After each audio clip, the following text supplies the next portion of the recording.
Les détecteurs de mensonges peuvent-ils vraiment lire nos pensées? Quels sont les pays qui les utilisent? Pour le savoir, nous accueillons aujourd'hui Vanessa Codaccioni, politiste, professeure à l'Université Paris 8 et spécialiste de la justice pénale et de la répression. Bonjour, merci d'être avec nous. Au début de votre livre, vous nous racontez les origines du détecteur de mensonges. Son histoire, il s'est développé surtout dans les années 30 aux États-Unis. À l'époque, quel type d'appareil était utilisé?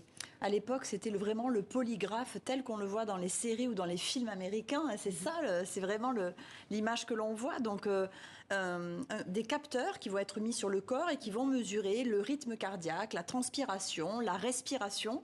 Et le suspect doit répondre oui, non à une série de questions. Oui. Et donc, cet appareil est censé mesurer le stress provoqué par le mensonge. Et s'il y a stress? Et s'il y a stress, les courbes varient et donc l'examinateur ou le policier dit « vous mentez, tu mens » et à partir de là, on déduit la culpabilité du suspect. Alors aujourd'hui, quels sont les différents appareils qui existent et comment fonctionnent-ils? On voit ici à l'image un appareil assez surprenant.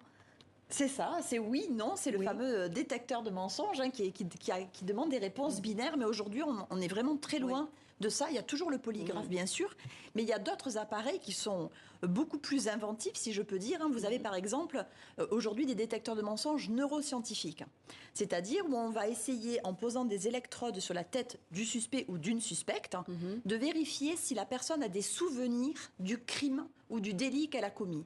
Et il y a une jeune étudiante de 24 ans, Aditi Sharma, qui a été condamnée à mort en Inde parce que les experts ont considéré qu'en farfouillant dans son cerveau, ils avaient trouvé les souvenirs de son crime. Donc ça, c'est vraiment le cerveau qui est au cœur de la détection du mensonge. Vous avez aussi tout un ensemble aujourd'hui, dans le monde, d'appareils qu'on appelle des agents conversationnels ou des machines intelligentes qui sont des détecteurs de mensonges pilotés par intelligence artificielle. Qu'est-ce qu'elles vont repérer, ces machines ? Elles vont repérer votre voix, le son de votre voix. Elles vont repérer votre posture, la manière dont vous placez votre regard, dont vous bougez votre bouche, votre nez. Elles vont regarder si vous avez les pupilles dilatées. Et ça, c'est aujourd'hui en test, depuis des années, dans les aéroports, pour essayer de trier, de filtrer la population dangereuse et repérer des terroristes. Et puis, vous avez des choses plus surprenantes et plus graves, me semble-t-il, comme la phallométrie, qui est une espèce de détecteur de mensonges pour pénis. C'est un brassard que l'on met sur le pénis des hommes pour vérifier, lorsqu'ils disent qu'ils sont persécutés parce qu'ils sont homosexuels, par exemple, s'ils sont bien homosexuels. Alors, je vous propose de voir quelques images. En Ukraine, ce sont des images qui datent d'octobre 2019. Une dizaine de députés du parti du président ukrainien Volodymyr Zelensky passent au détecteur de mensonges sur fond de corruption. Ils sont accusés d'avoir accepté des pots de vin. On écoute tout de suite l'un d'entre eux. Il s'appelle David Arakamia et c'est le chef du groupe parlementaire du parti politique Serviteurs du Peuple. Notre tâche consiste en premier lieu à supprimer toutes les charges pesant sur tous les membres du parti Serviteurs du Peuple. Je suis sûr à 100% que tout le monde peut volontairement passer un test au détecteur de mensonges. Je crois qu'il est important de démontrer la transparence du pouvoir gouvernemental.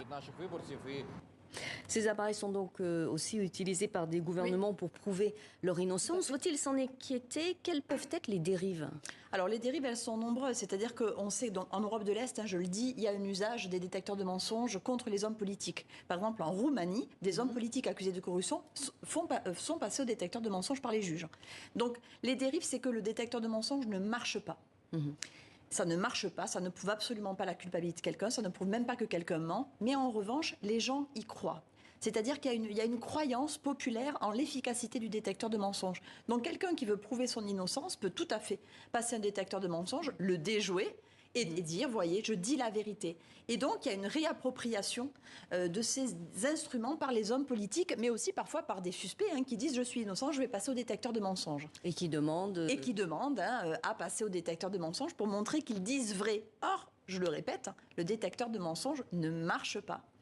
Alors vous écrivez, les traites du mensonge contemporain ont pour objectif de forcer la personne interrogée à dire ce qu'elle a fait, mais aussi parfois ce qu'elle pense, désire ou ressent ce qu'elle est. Est-ce que vous dénoncez quelque chose de dangereux, finalement, un contrôle social? C'est très dangereux. C'est-à-dire que moi, j'ai toujours beaucoup travaillé sur la répression qui se voit, le procès, les violences policières. Là, je crois qu'il se joue autre chose. On va traquer ce que la personne, elle a en soi.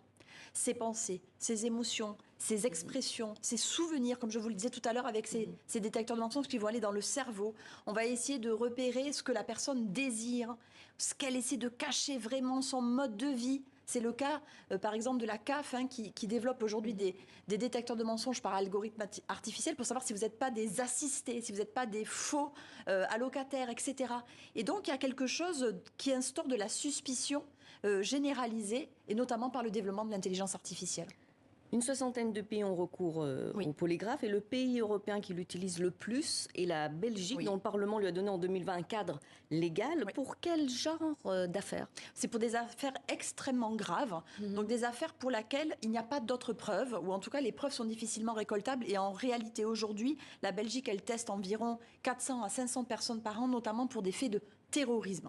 C'est dans les cas de terrorisme que les suspects sont passés au détecteur de mensonges. Mais on voit que la tentation est toujours plus grande d'élargir les personnes qui pourraient justement bénéficier de ce traitement-là, comme par exemple les hommes auteurs de violences conjugales, par exemple. C'est le cas de certaines propositions de loi. Donc oui, la Belgique utilise beaucoup le détecteur de mensonges. Et il faut savoir que la Cour européenne des droits de l'homme n'invalide pas le détecteur de mensonges, mais demande qu'il y ait d'autres preuves à côté. Alors une dernière question très rapidement, vous avez parlé de l'EI tout à l'heure, l'intelligence artificielle. Est-ce que ces machines pourraient un jour remplacer l'être humain? En tout cas, c'est ce que les promoteurs disent. Les promoteurs de l'intelligence artificielle appliquée à la détection du mensonge ou à la sécurité disent notre machine, via l'intelligence artificielle, sera meilleure que l'humain parce qu'elle sera plus fiable, moins discriminatoire, plus rapide. Donc oui. En tout cas, ces instruments restent vraiment un objet de fantasme. Merci beaucoup, Vanessa Codaccioni, pour cet entretien. Je rappelle que votre livre sera disponible en librairie dès demain, mercredi.